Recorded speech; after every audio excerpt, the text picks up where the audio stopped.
Welcome back to the channel, everybody. Mr. Bojangles coming at you. I'm going to teach you something about Streamlabs today. I haven't found any videos that really talk about this. I did this all on a trial and error basis. This is how to run Streamlabs with Elgato.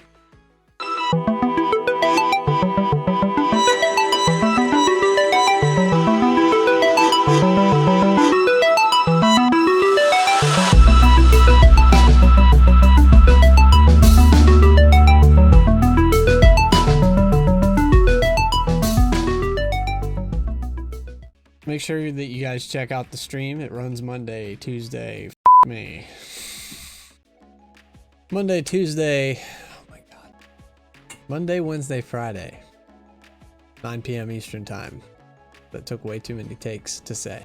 So, we run a pretty informative channel over there. I'm building a community, and I really want it to grow. So everything that's going on over there right now is I'm trying to get it to be self-sufficient. So if you could come over and just please support the channel, please just drop a follow, come in chat, say hi, and earn some bow ties. We got a PC giveaway going. I'd really enjoy to give it away. November 10th is the cutoff. Please don't miss out, guys. So what I have here is the Elgato HD60S. This is a standalone unit that goes outside of your PC. Elgato offers many different varieties of a standalone capture card, but this is the most used, in my opinion, the most balanced. This card goes for about $170 on average. You can buy it at Best Buy, find it on Newegg, Amazon Prime. There's a few different locations to get it, but basically this particular card has 1080, 60 frames per second, and it does pretty good pass through with a live view. There's a software that comes with this, but it is pretty limited. I wanted to run my own version of Streamlabs OBS with Elgato. When I started looking up videos for this, it wasn't very descriptive. A lot of people talked about, hey, you can do this, but they never actually showed you how, or there was a lot of Reddit forums and videos that weren't even pertaining to Streamlabs. They just said, oh, you can use the Elgato software. Elgato software is very limited, guys. You can't run custom overlays. You put Twitch widgets in there, sort of, but anything that runs with URL code or has its own domain and standalone stuff that's with Streamlabs, it's pretty awesome. You can't run it on this. So it's very, very limited. It does, however, run very good outside if you have a limited graphics card. So with its own encrypting, if you don't have a very good computer with a very good discrete graphics card, then this is absolutely what you want to use, and use their software, because this all encrypts itself. You don't have to rely on a CPU, a GPU. It's all straight from their software to Twitch. For this, you've got your HDMI input and your HDMI output. On this same side, there's a USB-C type connector right here. And this plugs right into the back of your computer and overlays whatever you're capturing. For the recordings to go into your hard drive, it has to run through this. And this is the fastest USB to date. And everything pretty much works all through here. Now, you would plug this section right here into your Xbox, PlayStation, whatever. And then the other side would go to your monitor. This does require you to have a bare minimum of Windows 10 64-bit, some form of graphics compatible driver, so a GTX 600, Intel integrated graphics, AMD, Nvidia. They're not real picky about what you use. An Intel i5 quad core, they don't even say what gen. So pretty much anything, the main requirement that you need to pay attention to is you need to have a USB 3X port. And that could be 3.1, 3.1 Gen 2, it doesn't matter, but you have to have that form of USB because it goes through USB-C. It's sending way too much information for 2.0. So if you're not familiar with Streamlabs, it's a pretty easy software compared to a lot of OBS softwares. It's got a lot of help tools, a lot of videos out there on how to use it. Now, to keep it pretty simple, I'm not going to go into a lot of detail on how this all works, But if you would like some more information, there are plenty of how-tos and tutorials, and Streamlabs even has an entire website dedicated to how their software works. So to keep it really simple, I'm going to show you exactly how to get Elgato onto your screen by using Streamlabs OBS. This should be pretty similar to regular OBS as well. So what you want to do first is add a new scene, and absolutely do not be lazy with naming your scenes because it's really easy to get things mixed up. Same thing for your sources, but we'll move on to that in a second. So we're going to call this one PS4, just because that's exactly what's going to be coming through here, and I'll know exactly what's on the HDMI and the input. So the first thing we need to do after we've created our new scene is create a source. Now, in order for me to record this, I have to do it through another scene, but we've named our scene PS4, which you can see down here. Now, what we're going to do is add a video capture device.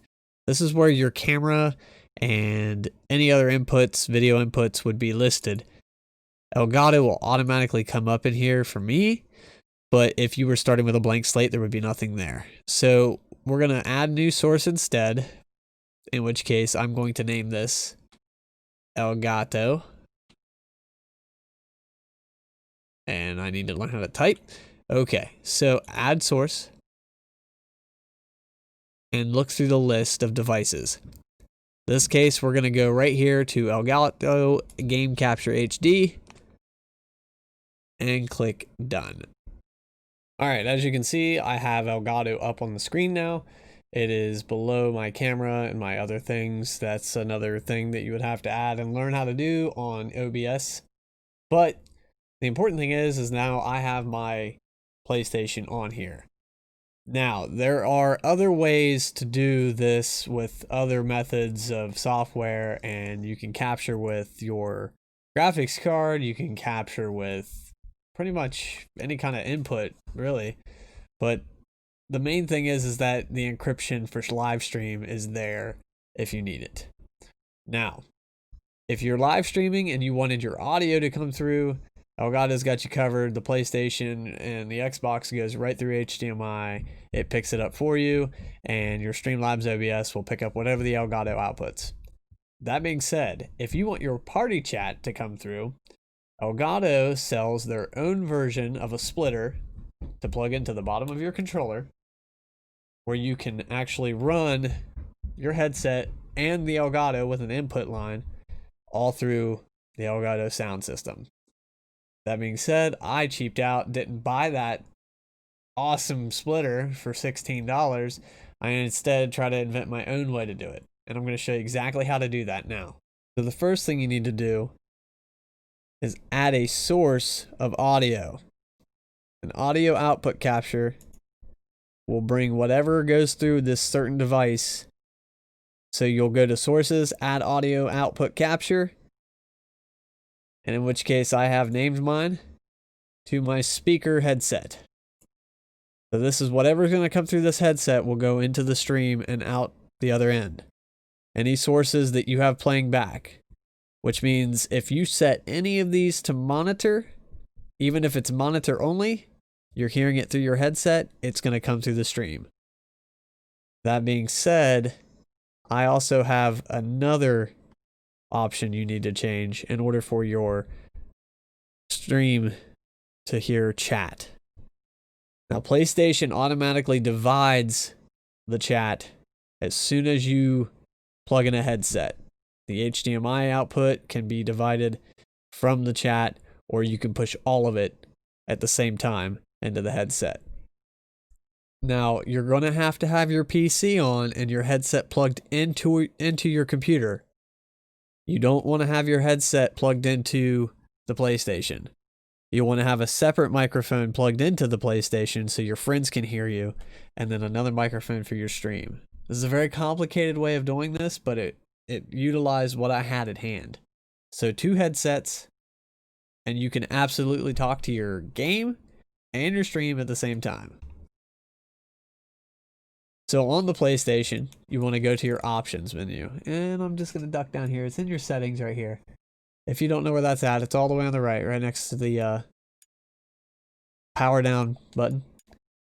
You're going to go down to devices and then go to audio devices.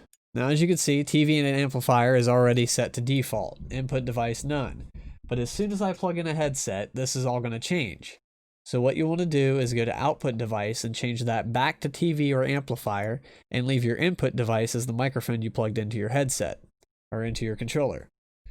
Now, that means that whatever game and chat sound, if you're in a private party chat, will come through to your stream, no matter what.